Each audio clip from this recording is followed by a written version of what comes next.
So I'd like to introduce our next presenters. Charlene Patten is going to come up on stage here in a minute. When we asked her about her passions in life, she said her daughters, finding that next great restaurant, and beauty. And she spent over 2 decades in the beauty business and has been recognized the world over as one of the best there is. She's led mega brands at P&G like Clairol and Pantene. And for today, she is managing Gillette Venus as the global strategic lead for that enterprise, the world's largest female shaver category, where they're selling $1.6 billion in retail sales annually. So we are greatly excited to have Charlene with us today. She's going to come on stage with Terri Spring, who's the executive director of our client services department. Terri has been in the business for a very long time, is a very gifted marketer, and is excellent at building long-standing relationships with many brands, including Gillette Venus. And she did tell us that if she had her dream job that wasn't working at Resource, she'd be a storm chaser. So I think she's been watching a little bit too much of Discovery Channel. But anyway, Terri and Charlene, welcome to the stage.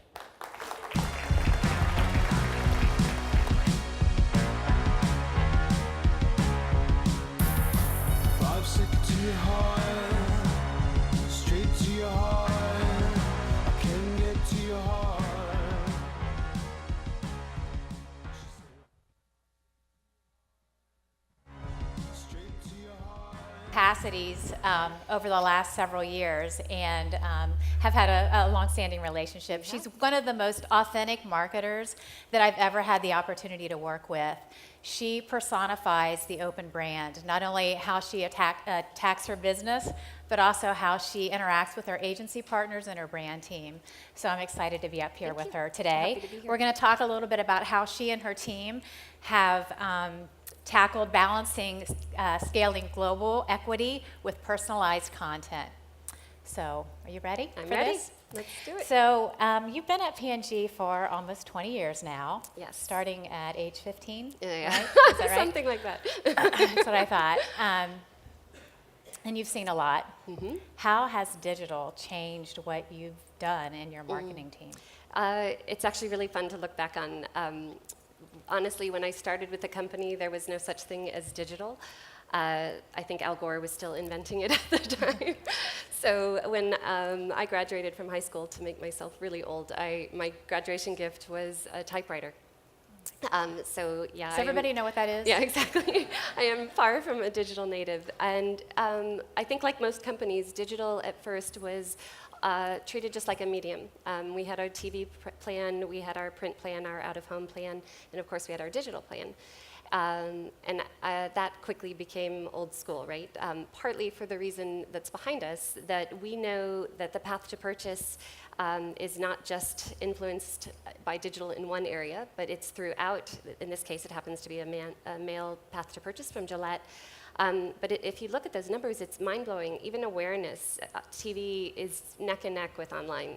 That's kind of amazing as you go through that path to purchase. So we had to adapt, and I was thrilled to hear John say that the agency is adapting as well, because I think as much as there's no digital marketing plans anymore, you could argue that digital should be at the core of all we do, including agencies, that in fact there may be no longer digital agencies either. But one of the most interesting places that it has evolved is when we talk strategy at P&G. Very simply, our strategies are defined as where to play and how to win. So where to play are choices like countries, categories, customers, kind of those types of where to play choices. And then how to win are, for P&G, superior branding, superior innovation, scale, superior consumer understanding. And when you think about digital, we have massive debates on, is it a where to play choice or is it a how to win choice? And what I love about digital is the answer is yes. It's absolutely both. And when you think strategically of how do you drive those choices, that's probably been the biggest shift, because we started from thinking of it as a channel. TV is not a how to win and a where to play. Print is so much bigger than that. So digital has changed very dramatically. Good. All right. Well, congratulations on the new Gillette Venus site. This is a global site, and you chose to go responsive, agnostic screen. Yes. You want to talk a little bit about the decision there? Absolutely. Well, our first smart decision was bringing Resource in as a partner, honestly, because you brought this capability to us, and we quickly jumped on it. And the way it works is, for those that haven't been in the innovation lab yet, essentially, no matter what screen you're integrated with, the site adapts, so you don't have that awful thing where you can't see the site on your mobile phone or your iPad. And it's rooted in consumer understanding. We know that consumers are using multiple screens. They're more online than ever. And in fact, I think we have a graphic maybe that shows that, possibly. No? Not yet. That's okay. And so we wanted to make sure we weren't frustrating her as she was getting online and trying to experience the brand. And when you think about multiple screens, that opens up an entire new area of how to connect with consumers as well. I think for me, my favorite is what Oreos did in the Super Bowl. That was there we go. okay. We are constantly connected. This just shows what we're speaking to. And what Oreo did brilliantly with this is, of course, they bought a 30-second spot, so they had TV in the Super Bowl. But then when the infamous blackout happened, and they tweeted, you can still dunk in the dark, that was such a smart, quick way to use multiple screens. And at the end of the day, what they did is they created a connection with the consumer that was so much deeper than any one screen can provide. So we're really excited about that opportunity. I will say it's just a foundation, though. Just having responsive technology alone is not enough, but it opens the door to a complete world of personalization. Great. Kelly talked a little bit about this before, but in 2012, Ad Age quoted Bob McDonald, the CEO of Procter & Gamble, as saying that he would be shifting spending from the more traditional mediums, TV, print, into digital to provide a more engaging experience with consumers. Yes. Talk to us a little bit about creating relevant experiences that feel engaging from a global standpoint, yet are personal. Yeah, it's a huge challenge, especially for brands the size of some of the brands that I've been fortunate enough to work with. But honestly, I think my first piece of advice is don't get lazy. It starts, like all brand building, figuring out what's the best, most meaningful way to connect with your consumer. That may or may not be digital. It depends on your who, but in our cases, it does include digital. So first, where is the best place to connect? Second, once you decide on digital, then you have to figure out the platform that actually resonates with him or her the most. And we learned this a little bit the hard way on Venus, where young girls are, of course, a prime prospect for us, because physiologically, that's when their body starts to change, and it's the first time that they shave. And so our early efforts were with Facebook, because that's, of course, where teens were. But what we found is, in fact, that's not where teens were connecting as much. And so we had to rebalance our marketing efforts to Twitter, because that was much where she was engaging. So that was a really interesting learning. So again, first figure out, is it right for your brand? And once you learn about digital, figure out the right platform, and only then can you start to think about personalization. And our experience has been that personalization works best when you can identify a passion point that you share as a brand and your consumer. And it's not enough just to find something in common. So for example, with Gillette, men love sports, and Gillette has always been, in fact, Gillette started sports marketing back in the 20s in what's now Major League Baseball. But just to do sports marketing with Gillette isn't enough. You have to find that common vector that connects the passion point with the brand. And in our case, it was all about performance, the best a man can get. And that's what sports fans love. So this is a really cool initiative that just launched last fall in Europe. It's called the Gillette Football Club, and we did it in partnership with Google and YouTube. And it's a channel that has exclusive football content from over 50 football clubs across Europe. And getting exclusive content on football is like currency with a football fan. That's what they want, and that's what they want to get to. And so the best a fan can get is a way to link our brand passion points with the fan's passion point. But what all of these things have in common that we're talking about with personalization is, at the heart of it is, does it add value for your consumer, right? And for us, still, in consumer products, education is a big part of the value that we can provide. In our category, think about you're a mom of a teenage girl. How do I get her to shave safely the first time? What product do I use? Is it okay that she shaves? When can she shave? I mean, there's a myriad of questions. Or for the girl herself, when can I start? And if you just do how-to videos that show you how to shave, you will put your fan to sleep. Big time yawn. So what we were able to do with Resource is we partnered with the Jenner sisters. The Jenners, for those of you who don't know, are the relatively normal younger stepsisters of the Kardashians. And we were able to use this common shared passion of beauty and fashion and celebrities, and we created this program that we have a video for that we can roll now.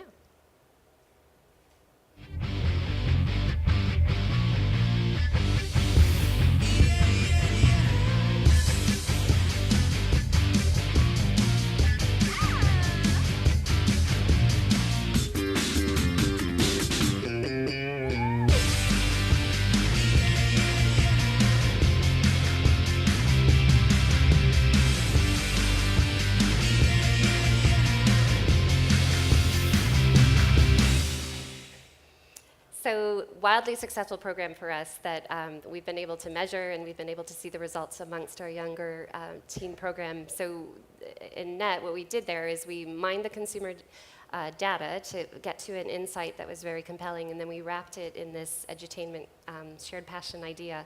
And really importantly, with the teen target, we did so in a way that didn't alienate the mom, because at the end of the day, the mom is still the purchase maker in almost all cases. And that's a tough, fine line to find with teens. On personalization, many of our early efforts stopped here. We saw digital as a marketing vehicle, and what we were a little bit slow to get to, honestly, but now are thankfully doing, is the final step, which John also talked about, which is the e-commerce piece of it. You have to commercialize, otherwise you have all these eyeballs that it's a wasted opportunity. And what's exciting is with partners like Amazon, you can also create a personalized e-commerce experience that's an extension of all of that marketing that you've already done. And this is some of the great work that we've done with you on Venus. Great. So now we're going to talk about personalization relative to privacy. Are there legal folks in the room right now? Not. Talk to us a little bit about how you've been able to navigate some of the legal challenges relative to personalization and privacy.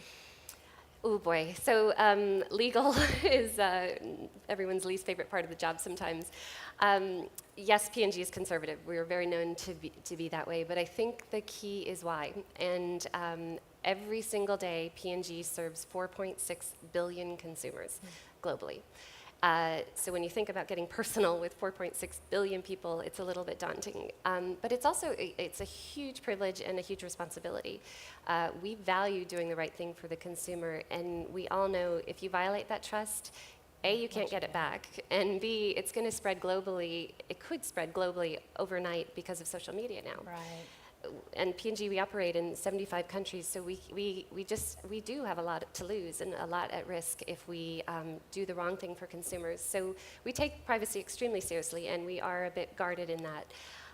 But we're also learning and growing, and recently we started a new special legal team that meets weekly. We have a group of experts, and they review all the activities that the brands are doing globally. They review our test and learns with the intent of creating a best approach that they can share out with the brands so we can get faster and smarter, because we certainly know the younger generation, the digital natives, are incredibly willing to share personal ideas. Anything. Right? Snapchat, like it's it's a little mind-blowing what they can do now.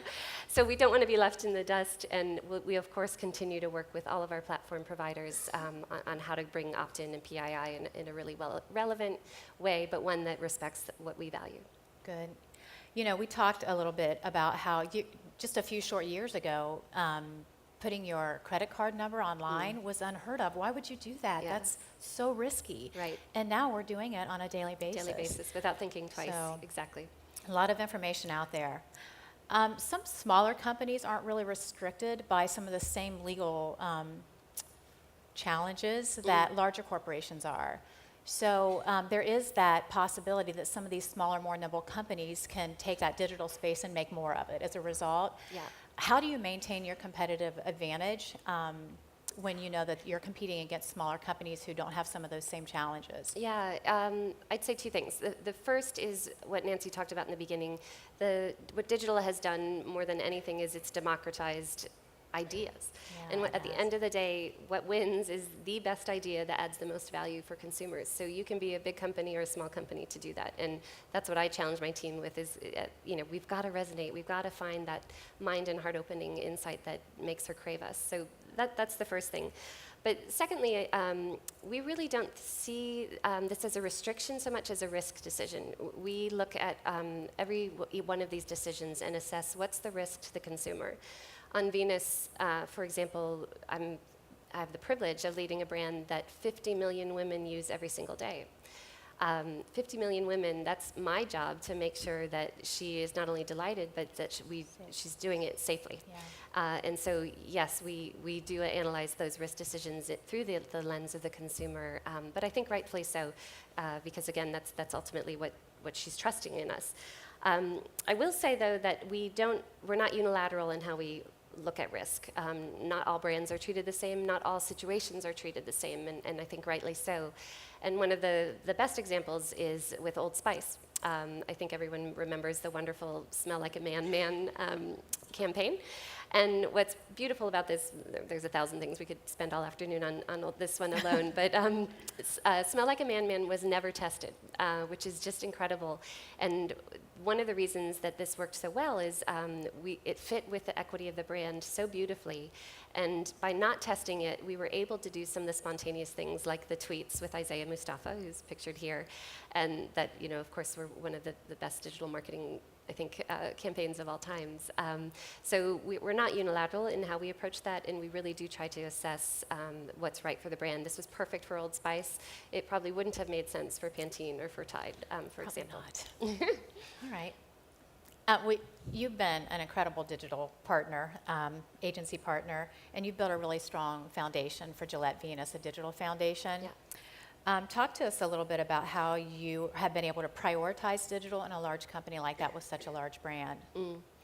Okay, so to be a little bit cliche, but everyone knows P&G stands for AG's favorite line, which is the consumer is boss, right? Yeah. And if the consumer is boss, I don't know how you can look in the mirror and say you live up to that if you're not prioritizing digital. You're just not in touch with the boss, let's put it that way, if that's true. So it starts there. Everything we do at P&G starts with the consumer. But it's interesting. I was driving here yesterday, and I heard this wonderful interview with Martin Scorsese, the famous film director. And it was so amazing because he was so passionate about film. He knew the history of film. He knew how motion pictures were started. He knew who started it. He knew the different techniques of the various famous directors over time. And it struck me with what a student he is of film, even to this day, after incredible success that he's had. And to me, that's our job. Like, we have to have that level of craftsmanship and passion and curiosity about digital, certainly about brand building. Otherwise, I think we're perhaps not living up to the potential that we could have. So I try to have an insatiable curiosity for anything, because the beauty of digital is you can integrate what you're seeing at a restaurant one night with what you're seeing online the next day with what you're seeing in store. I mean, it's the ultimate mashup, right, online. It's incredible. The last thing I'd say is leadership. Of course, you have to walk the talk. You have to set the tone and the expectation with your team. You have to set goals. And you have to create a culture where it's okay to try things that don't necessarily work, a culture where taking risks and being courageous is okay. And we do that through things like preserving money for test and learns in the market, rewarding people for doing the right things like Old Spice did, and sending people to trainings and to events like this. I mean, it's all part of creating that culture that this really matters. Great. Well, as we close, what advice do you have for marketers relative to driving more personal connections with your consumers? Yeah, a lot, but we'll try to keep it short. The first is to start with the consumer. Again, I've said it probably 20 times if I've said it once today, but it does really start with this.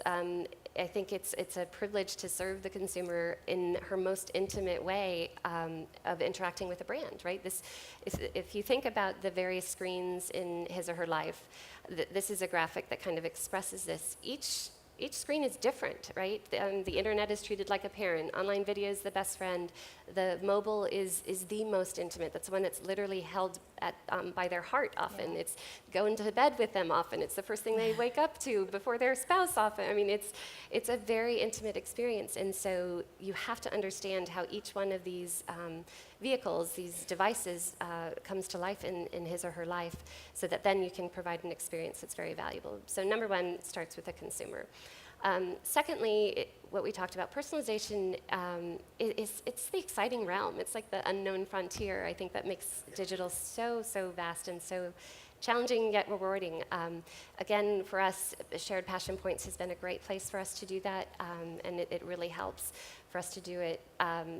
Privacy is paramount. We have to make sure that we don't abuse this, frankly, and I think it speaks to a little bit what Dan was speaking about earlier. How people make decisions is very important, but we've got to treat it with respect, certainly.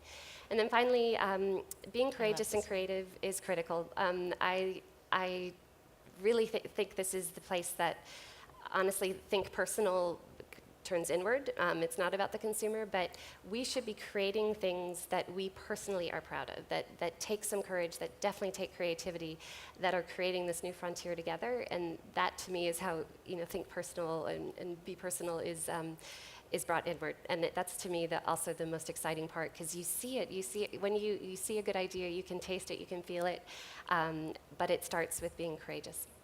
Great. All right. Well, we've got a few minutes. Yeah, we do. Can you take a couple questions? I'd be happy to. They're easy. So if we can get the house lights up again, and any questions for Charlene and Terri, we're happy to take them. So I think we got runners now with microphones nearby. Question there in the back. Hi, Charlene. I wonder if you could talk for a minute about the way the dimensions of personalization differ between men and women, given that you see both in your business. Great question. Yes. So it's been really fascinating to learn about men, I have to say, which my whole life. Do tell, Charlene. Yeah, do tell. exactly. And honestly, the decision process, I don't know if Professor Early is still here, but it would be interesting if he's seen gender differences in how men and women think and decide and what their irrationality is. But what we've found is, of course, females, there's a much more of a visceral reaction, right? So some of that more left brain kind of reacting first on gut is paramount. Men do much more research, would be a second difference, much more rational approach to it. And then things like social responsibility, it very interestingly, and I hope I don't insult anyone here, but we can't even get it to register amongst men. It's not that men don't care about social responsibility, I don't want to say it that way, but as it's related to a brand, it's not a purchase driver in any way, shape, or form, whereas with women, it's like off the charts. Yeah. So those would be some differences that we've seen on face value. Other questions for Charlene, Terri? John, here.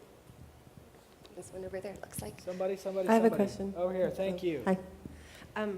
Hi, thank you for coming.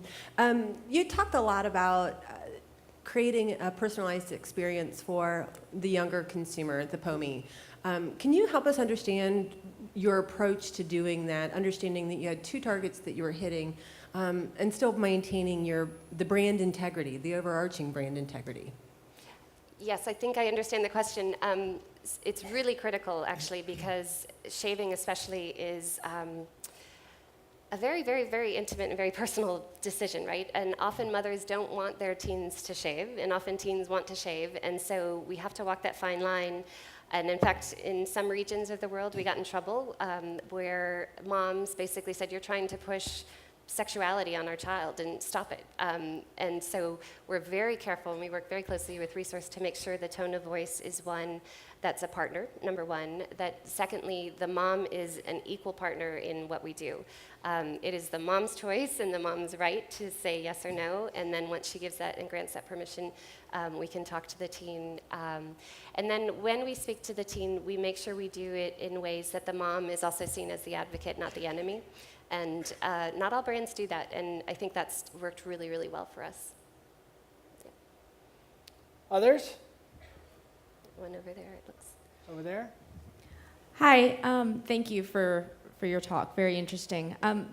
one of the challenges, I work on a female-focused brand, and similar to probably some of the challenges that you deal with in digital, there's finding that right balance of sort of communicating functional messages with emotional messages. There's lots of emotional real estate to work within, but Yes. how do you determine that balance and the right times and formats to communicate a functional versus an emotional message in digital? Great question. I think, number one, everything we communicate needs to be emotional. I think if we're, and P&G is really guilty of this, we get really rational, probably overly so. But the key is not, if you write a brief, for example, and you put a benefit into your creative brief with your agency, I think the mistake people do is they put an emotional benefit in that brief. Right? We want to make her feel more confident. We want, to make her feel happier with herself, whatever. And that, I think, is where we lose. Instead, what you have to do is you have to evoke that emotion. Whatever you're creating, whatever idea comes out, has to be one that evokes that feeling of confidence or evokes that feeling, whatever is in your strategy.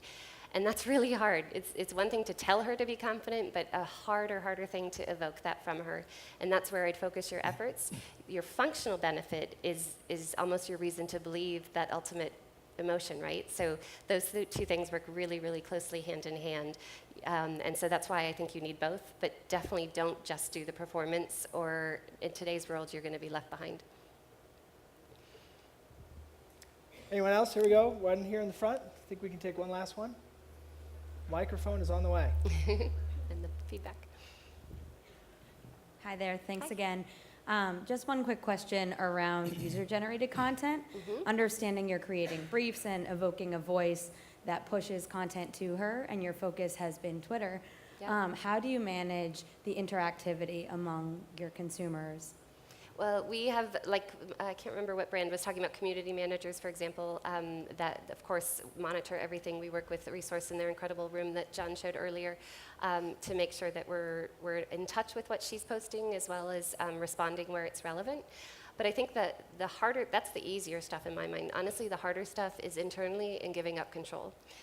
How do you let consumers own your brand?